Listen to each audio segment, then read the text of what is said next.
Just have a question aside from everything you showed. Does it have or give you opportunity for marketing?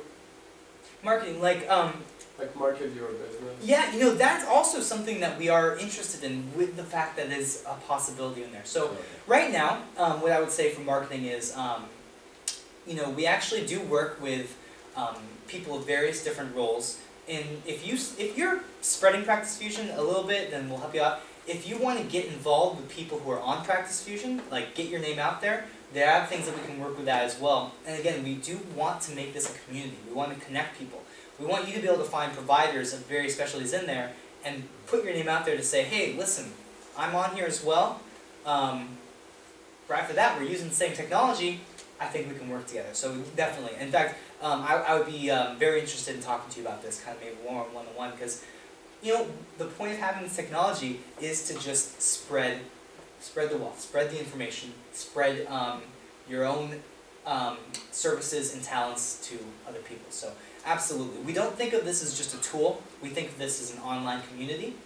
In fact, we're constantly in contact with providers in the sense that even after we get you implemented and set up, I want to hear from you later on as an account manager what you're looking at next. Let's say you say, hey Derek, I've been using Practice Fusion for months now. It's going really well. How can I reach out to people in this specialty? That's something that, as an account manager, I'd be definitely likely to talk to you about. So yeah, if I have a patient that I see and I chart using Practice Fusion, I go ahead and send him to Mardot, and he starts using Practice Fusion. Same patient. Is that going to be one chart within Practice Fusion, or is he going to have a chart and I'm going to have a chart, and we could share elements of the chart back and forth? Right. Now, the way it would work is that you would have your complete own, or he would have his complete own account, your account is there. But the information that you did share with him could be input into his patient dashboard to make sure you have it the same. So the patient chart itself has various different notes in there.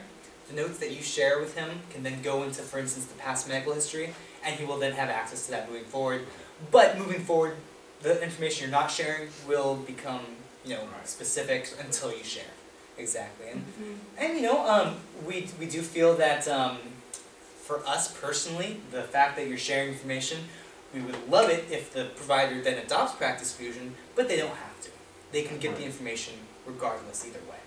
Because, for instance, it might not be what their practice needs. But yes, so yeah, sharing information will work that way. This is a huge functionality that is directly in line with what the government, what the Department of Health and Human Services wants EHR technology to be.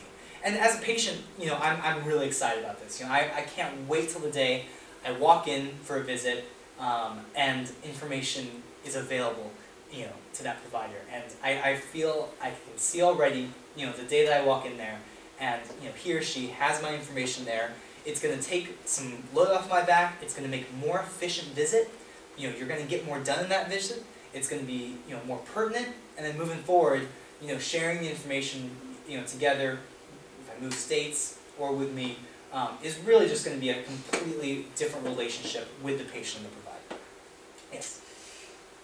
I want to be kind of like the burr in the sock here. Please do. I need a devil's advocate. Okay, so say I have a practice that sees a good number of people who are not comfortable with the chart holding all of their medical information. Laws and permissiveness in this state are different than in other states. And so if I'm to have a number of patients who help manage their chronic pain using medical cannabis, and people are nervous about revealing that, or not revealing it, but having that in there, and yet it's so critical to the nature of their care, how do we start to manage those kinds of sensitivities? Just the thinking that you might bring to that. In regard to sharing information with the providers, or just having it up there? Locked drawers that don't get transferred to other places. Yeah, how do I keep that a locked file Absolutely, in this system that person might feel like, well, I really like Barack Obama, but I really don't want his people to have access to my file ever. Right, and you did bring up a good point about different state laws. Medical cannabis in California, of course, is legal, statewide, but you go federally, you go to another state, they might not be comfortable with that information being put in there. You know, the way I would say to kind of put that in perspective is the fact that right off the bat, everything's locked up. It's all secure off the bat. You have to decide to disclose particular pieces of information, so you would just decide not to disclose that information. At the same time, you also have the ability of making things kind of just specific to how you want to document it. But how do we know? I just have to Right, ask again. how do we know that this information is not that that's being... really, really true? Right, okay, so, you know, there's different levels of that. You know... Thank you for bearing with me. Oh, no, not absolutely, because, of course, this is the concerns with the move to electronic records. I mean, we all want the benefits, but we want to be vigilant about the possible downfalls. And I'm not talking about the more extreme cases where they think everything's going to go crazy. We're talking about the smaller things. Will an insurance company be able to access medical records? Will the government have access to this information? You know, Exactly. part of it is on the very small level to begin with. Our service level agreement does guarantee that we will not be sharing this information. What about subpoenas? Now, that is getting a If a little... subpoena comes to right. me, then I am by law required to turn over access to them of the records you're holding for me. Right. Now, I believe that's still getting defined in meaningful use, Exactly. what the Yeah. electronic Because health I record get is and subpoenas sometimes. what's, Well, the subpoena would go to the provider, and it's the provider's responsibility to provide or not to provide, and then accept the consequences. The subpoena would never go to the Right. EHR vendor or. Right. in the end, you hold all the I could keys. print down the thing and give Absolutely. them Yeah. a paper copy, but Absolutely. no e-access It's- whatsoever. Yeah, you No, would never it's- give anyone access Of to course, your of practice course. You would always hold the keys because it's never going to be the case that the way to obtain this information for a subpoena thing is to give them your password to have them access. Right, That's never the obviously way. not, yeah. It's all, you're the gatekeeper at all times, you decide what information to release in there. They can put you in jail for refusing to give But them still- access. Yes, Yeah. absolutely. And of course, yeah. So it could look like something like if you had a field that was specifically coded for sensitive information and only sensitive information went into that secured coded field. Okay, and you're talking about coding as in like literally changing the text into, No, okay. it's coded, when I think of a field, a data field, Mhm. a click-on that's, or something that is, It doesn't go through with Outside the of- other records. that's outside of the medical record, connected to, but would be outside of that as an integrated piece of the patient information.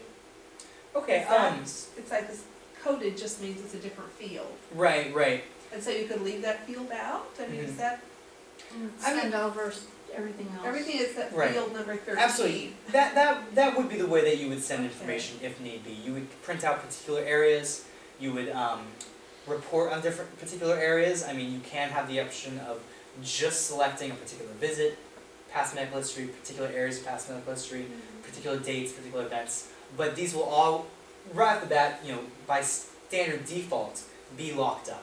And then you have the ability to check the size which areas need to be divulged, if need be. But to tell you the truth, most of these are actually encompassed by HIPAA mandates. HIPAA mandates are you know, pretty rigorous. We're actually exceeding most HIPAA mandates because of the particular questions you're bringing up right now. People want to be comfortable storing their data electronically. The laws in place do a great job of making sure that this won't happen, but our service level agreements kind of go a step further to say, listen, this is your information, we will export it for you and you alone. Again, as he said, if someone needs access and they've got the authority behind them of a subpoena or something like that, it's going to go to you first. Yeah. But okay, here's another thing. Okay, because this is a real life thing. So we have a practice, we have two practices in one building, one person dies. Patients want access to their previous medical records. How does your company handle that? Well, again, you know, and I would have to. That needs to be thought through, because Yeah, that will come up. I mean, case one, I had a partner or an office mate who was a therapist who got sick, and in time before he died was able to designate that his psychology records would go to this colleague after his death, so that patients for so many records could have them. But what if somebody doesn't designate another provider that records go through? How do patients have access to their medical records that are buried in Virginia and Dallas? Oh, well, as far as that goes, from you a know, deceased yeah. provider? that Just will curious. go from a deceased provider, right. Yeah, The way that works is, of course, the actual access will be just kind of the standard legality behind the way it works with paper right now. So, you know, again, I don't want to comment too much on the legality without a complete knowledge of how it works right now. yeah. But as far as what you said, how is this data going to be accessed? Anytime a provider inputs information, you know, because of HIPAA mandates storing that information for years, the information is always accessible from the appropriate parties. Now, of course, you know, advanced directives and stuff like that are always preferable, but as you said, if they weren't able to do that, the information is absolutely not lost. In fact, kind of a side example that's similar to this. You store things in perpetuity forever. That's right. Until These records just float out there forever. they're not floating. They're in secure locations that we have, Yeah. you know, have the ability to look Yeah, I up know, because I of know. particular But like numbers. 50 years from now, you know, we're all Exactly. long gone and these records are still there. And the reason why is because, you know, HIPAA mandates do require storing information for long periods of time. Again though, if a person did say, listen, I'm switching system, I don't want you having my information anymore, we also have the ability to delete it from our systems if need be. Okay, Because, again, this is your information, yeah. we're going to keep it for you, but if you need it gone, it can be gone. Another kind of side example that's similar to this is if a provider leaves your practice. Yeah. Very common, something you very well happen.